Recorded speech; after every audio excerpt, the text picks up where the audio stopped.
ಸ್ವಾತಂತ್ರ್ಯೋತ್ಸವದಲ್ಲಿ ಬೆಳಕಿನ ಕೊರತೆಯಿಂದಾಗಿ ಕತ್ತಲು.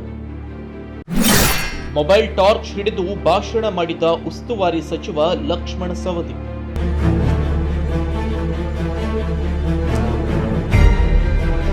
80ನೇ ಸ್ವಾತಂತ್ರ್ಯೋತ್ಸವದ ಅಂಗವಾಗಿ ಕಾರವಾರದ ಪೊಲೀಸ್ ಪರೇಡ್ ಮೈದಾನದಲ್ಲಿ ನಡೆದ ಧ್ವಜಾರೋಹಣ ಕಾರ್ಯಕ್ರಮದಲ್ಲಿ ಬೆಳಕಿನ ಕೊರತೆಯಿಂದಾಗಿ ಜಿಲ್ಲಾ ಉಸ್ತುವಾರಿ ಸಚಿವ ಲಕ್ಷ್ಮಣ ಸವದಿ ಅವರು ಭಾಷಣ ಓದಲು ತಡವರಿಸಿದ ಘಟನೆ ನಡೆದಿದೆ. ಧ್ವಜಾರೋಹಣ ನೆರವೇರಿಸಿದ ಬಳಿಕ ಸಚಿವ ಲಕ್ಷ್ಮಣ ಸವದಿ ಅವರು ಭಾಷಣ ಮಾಡುತ್ತಿದ್ದ ವೇಳೆ ಡಯಾಸ್ನಲ್ಲಿ ಸಮರ್ಪಕ ಬೆಳಕಿನ ವ್ಯವಸ್ಥೆ ಇಲ್ಲದ ಕಾರಣ ಭಾಷಣದ ಪ್ರತಿ ಓದಲು ಸಮಸ್ಯೆ ಎದುರಾಯಿತು. ಕತ್ತಲಿನಿಂದಾಗಿ ಕೆಲ ಕಾಲ ಸಚಿವರು ಭಾಷಣ ಓದಲು ಪರದಾಡಿದ್ರು. ಈ ವೇಳೆ ಮೊಬೈಲ್ ಟಾರ್ಚ್ ಬಳಸಿ ಬೆಳಕಿನ ನೆರವು ನೀಡಿದ್ದು ಸಚಿವ ಸವದಿ ಅವರು ಮೊಬೈಲ್ ಟಾರ್ಚ್ ಹಿಡಿದುಕೊಂಡೇ ಭಾಷಣದ ಪ್ರತಿಯನ್ನ ಓದಿದ್ರು. ಬೆಳಕಿನ ವ್ಯವಸ್ಥೆ ಸಮರ್ಪಕವಾಗಿಲ್ಲದಿರುವುದಕ್ಕೆ ಸಚಿವರು ಅಸಮಾಧಾನ ವ್ಯಕ್ತಪಡಿಸಿದ್ರು. ಬಳಿಕ ಸಿಬ್ಬಂದಿ ತಕ್ಷಣ ಡಯಾಸ್ನಲ್ಲಿ ಬೆಳಕು ಸರಿಯಾಗಿ ಬೀಳುವ ಜಾಗಕ್ಕೆ ಸ್ಥಳಾಂತರಿಸಿದ್ರು. ಬೆಳಕಿನ ವ್ಯವಸ್ಥೆ ಸರಿಪಡಿಸಿದ ಬಳಿಕ ಸಚಿವ ಲಕ್ಷ್ಮಣ ಸವದಿ ಅವರು ತಮ್ಮ ಭಾಷಣವನ್ನ ಮುಂದುವರೆಸಿದ್ರು. ಸ್ವಾತಂತ್ರ್ಯೋತ್ಸವದಂತಹ ಮಹತ್ವದ ಕಾರ್ಯಕ್ರಮದಲ್ಲಿ ಭಾಷಣದ ವೇಳೆ ಬೆಳಕಿನ ಸಮಸ್ಯೆ ಎದುರಾಗಿದ್ದು ಎಲ್ಲರ ಅಸಮಾಧಾನಕ್ಕೆ ಕಾರಣವಾಯಿತು.